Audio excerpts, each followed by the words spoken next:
So we're on to what might be the last functional group. It depends on what mood I am in tomorrow. I really would like to do the activity, so hopefully we can get far enough in here that we can get to the point to do that. I've already kind of mentioned carboxylic acids. It was in the last little part of the lesson where I was talking about an increase in oxidation, and that's exactly what a carboxylic acid and an ester are. In our functional group, we now have the carbonyl group that is now connected also to an O. So it's like we've added an O onto an aldehyde. It's like we've taken an aldehyde, which just had the C double bond O, and then an H on it, and it's like we've stuck another O in there. And that's exactly what we've done. When we go to the point where we're talking about creating carboxylic acids, we're going to mildly oxidize an aldehyde. We're going to stick an O into it.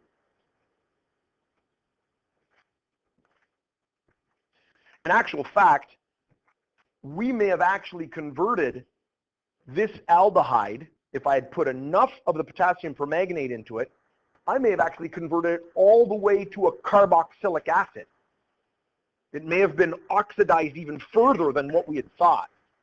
If it hadn't, I could just add more, and it may continue to oxidize it. I guess the only way to know whether that happens is if, I should put my goggles on, is if I add a little bit more and see if it gets rid of the purple color or not. I'm not sure whether it will. If I have an excess of the potassium permanganate, though, it'll stay purple, right? If I have an excess of it, if I put too much of it in, then the purple won't go away. I don't know whether that purple will go away or not. We'll see. We'll leave it there. When we add an oxygen to the carbonyl group, it becomes a carboxyl group. So we've got, again, that oxy in there, kind of like our methoxy, right? As soon as we add that oxygen in there, they like to stick in that little part of oxy. So this is a carboxyl group. You can think of a carboxyl group as being made up of an alcohol stuck to a carbonyl group.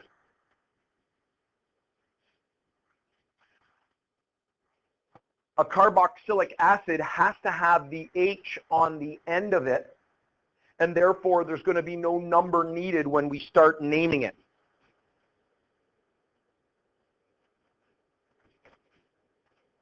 Because it's always going to be on the end.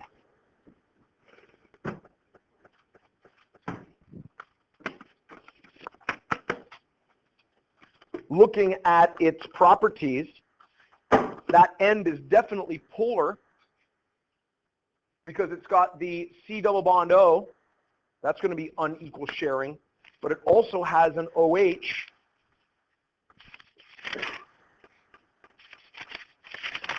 And therefore, it can undergo hydrogen bonding.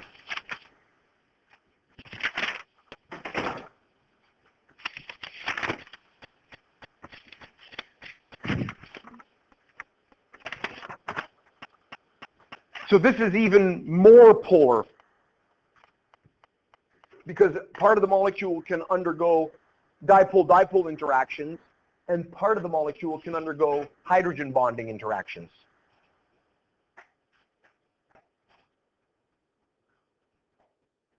So when we take a look at the properties, again, don't need to rewrite this. You're going to your summary page. Off to the side, greater than alcohols is carboxylic acid.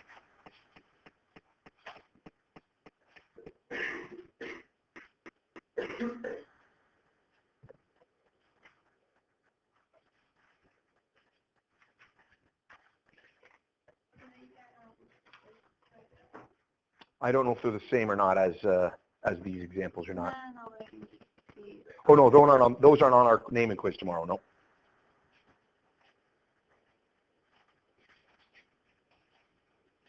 So we've now added our carboxylic acids to that side, and they can undergo. And if you wanted to put a title, remember we were putting some titles on these. These guys have London, right? They have dip, and they also have H bonding. Now, in the past, I've said to you, don't put dip-dip and H bonding because they're two different things, right? If I'm talking about something like water, right, some people will say, what do I put there for the type of intermolecular force? Can I put dip-dip and H bonding? And I'd say no, this is just H bonding. But in this molecule here, there is a dipole part of it, of the molecule, and an H bonding part of the molecule. Because it's a larger, more complex molecule, it has both of those interactions existing within the same molecule. With this one, it's just H bonding. Okay? All right. So naming carboxylic acids, I've just given you the sheet on it. It's very much like aldehydes because the parent chain has got to end or start with that C double bond O, OH. No number is needed. We don't need to tell it where it is. The ending of the name, the suffix, instead of al for the aldehyde, is oic acid, right? Oic acid. It's a funny one, but these are all acids because that H on the O easily falls off, right? We've seen acetic acid, right? Acetic acid is actually ethanoic acid, and the H falls off very easily on all of these molecules, and that's why they're called acids. So that's a good question. Where does the old name acetic, where does it come from? Yeah, it does. It will have historical references, but I'm not exactly sure where that historical reference comes from. I know I'll tell you a little bit about vinegar here, where the term vinegar comes from. All right. Let's just first go over some of these. Now I'm doing this a little differently. I don't think I had this on my naming sheet, but I do want to go over some of these. Methanoic acid is the simplest one. That's simply C double bond O, OH, and it's got an H on it. Methanoic acid. And that C double bond O, OH, that, as you go on in chemistry, will be the cue that when you read it, oh, that's a carboxylic acid. So here we've got ethanoic acid. That's vinegar. That's acetic acid, basically. CH3, C double bond O, OH. All right?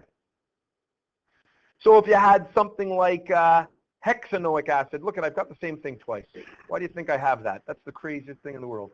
Anyway, hexanoic acid.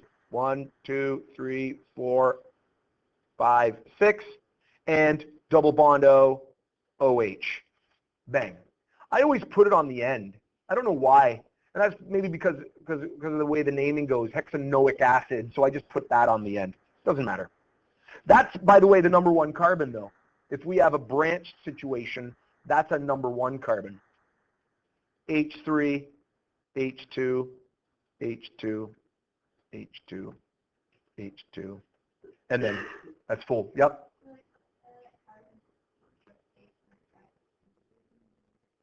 Which carbon?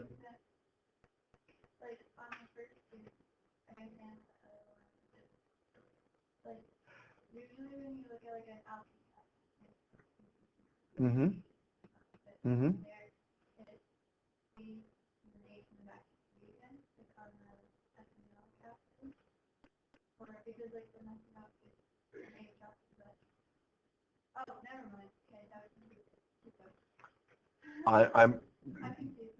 And you confused me. So I stopped listening. All right, benzoic acid. Benzene, and then C, double bond O, OH. That's a terrible double bond O up there, by the way, folks. It looks like I don't know what it looks like, a little guy standing on the carbon. But that's a C double bond O, OH. Okay? Now I have to switch and open up the Word document so that we can do some of those other naming ones, and I'll do that right now.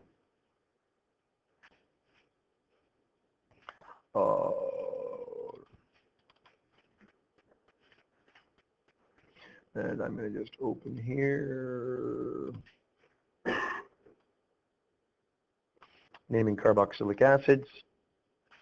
Okay, so here I've got a couple of others that are a little more complicated. And what have I done with this? What did I do here? That's the wrong. Have I changed it on that? Oh, and I didn't fix it. That's terrible. So I got to do a little change on this. It's not a big deal. I must have used the same one. This has got to be gone, and that's got to be an H. All right. And you know what? That's kind of silly because look at this. This is my benzene ring, and I've just drawn it. And so what is this guy? We just did that. What is that called? Benzoic acid. The reason things are looking disheveled is that I'm slowly transferring things to some of these practice pages, and obviously I rushed through this and didn't do any proofreading. Let's take a look at this one, though. That's a good one to check. So here we've got the carboxylic acid group on the end. That makes it a carboxylic acid.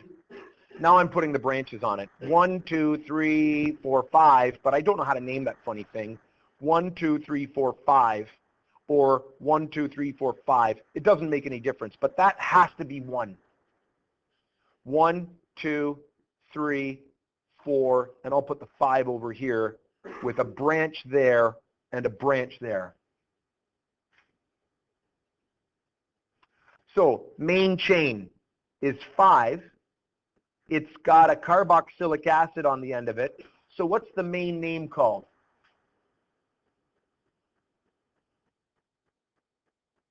Yep. Pentanoic acid. Pentanoic, and then it's actually 2 words, but acid.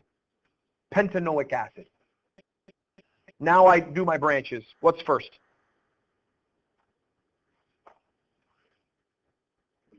Ethyl, right? E. 3-ethyl,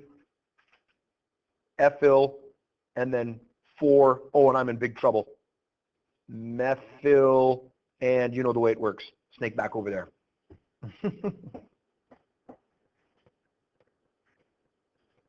So the chain is defined by that oic acid on the end. You start it at number 1. You label it up as you normally would. So if I'm drawing 2-methylbutanoic acid, I'm looking at the end like I always do. 1, 2, 3, 4. I always put that double bond OH on the end.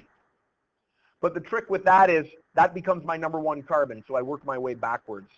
So 2-methyl puts the CH3 on that guy. Because I have to work my way backwards, because I always draw it that way. You could flip it around if you'd like. Doesn't make any difference.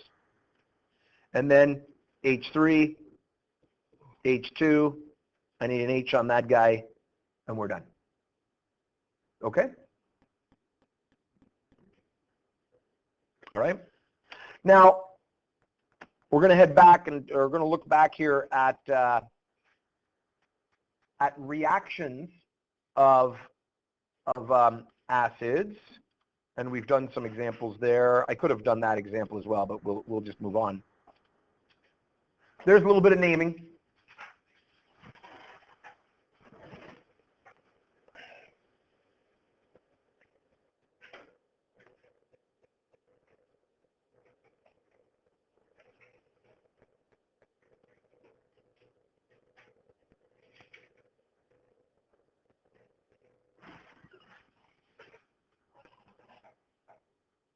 Okay? And now we're going to talk about preparing them.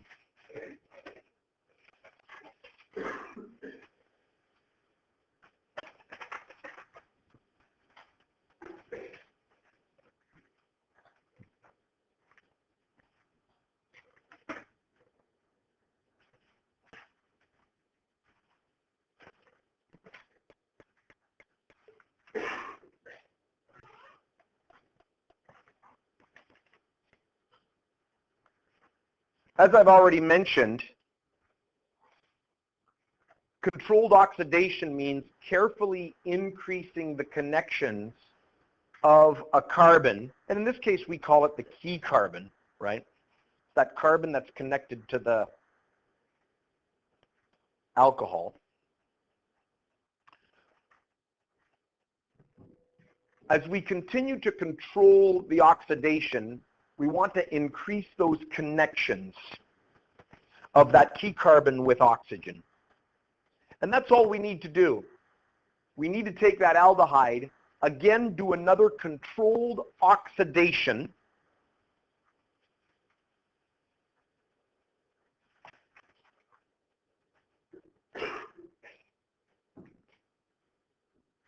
And turn it from the aldehyde now into the carboxylic acid.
That's what I've been trying to do here with this primary alcohol in the test tube here, right?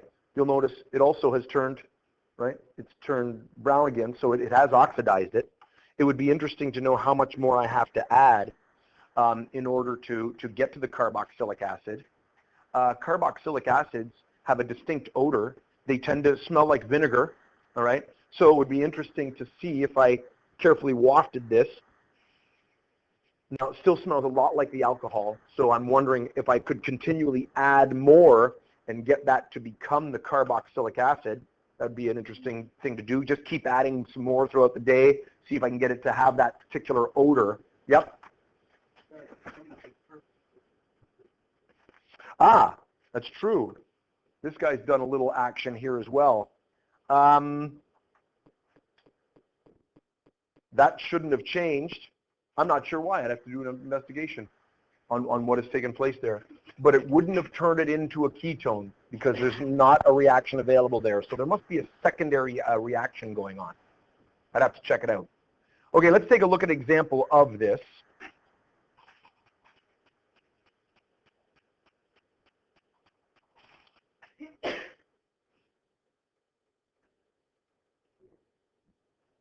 What's that? Yeah, we do. Perfect. On time.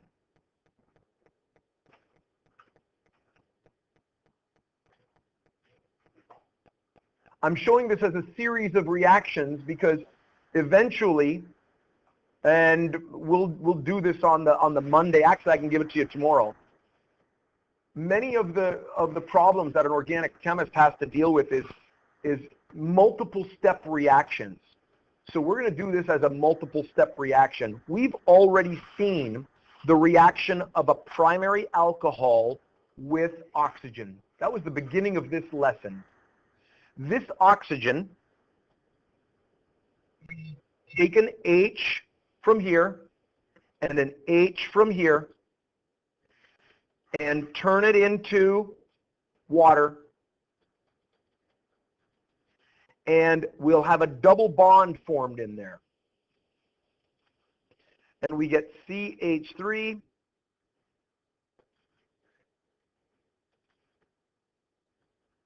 C now turned into a double bond, and then an H.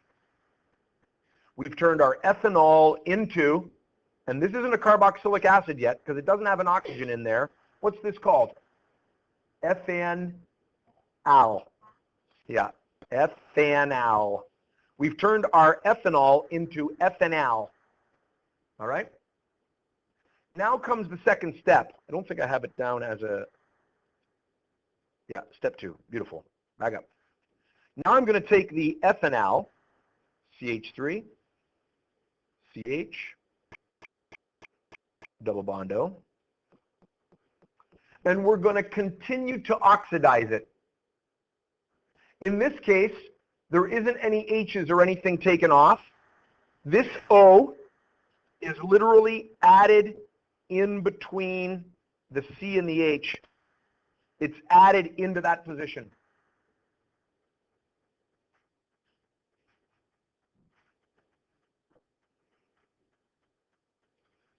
And that gets CH3, C, double bond O, and now we have an OH.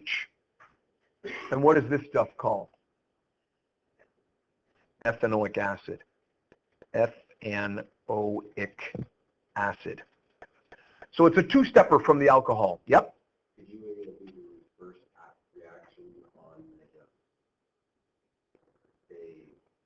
a carboxylic acid? Can you take the O out of it and move it back to the aldehyde? I don't think it's easily done. It's not what happens. It's not what happens under uncontrolled conditions. In an uncontrolled condition, if you've got access to oxygen, your aldehyde will become the carboxylic acid. In other words, due to things like the entropy and the delta H, the enthalpy, remember those good things?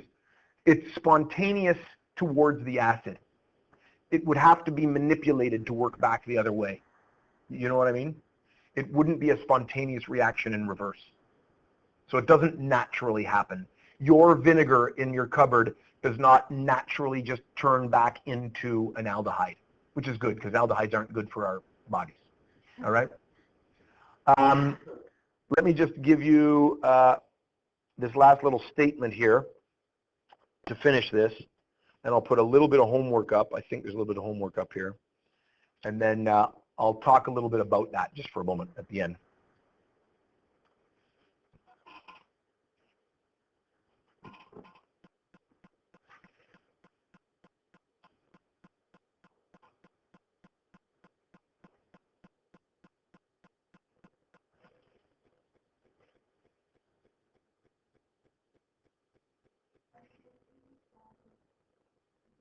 I don't know what comes next. I can't remember.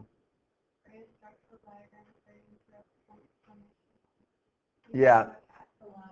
Yeah, that's a big one. We're not going to get that in today. We'll do that as a kind of a summary tomorrow. But I would like to get to the slide that has the homework on it. I think it should be the next one after that. Yeah.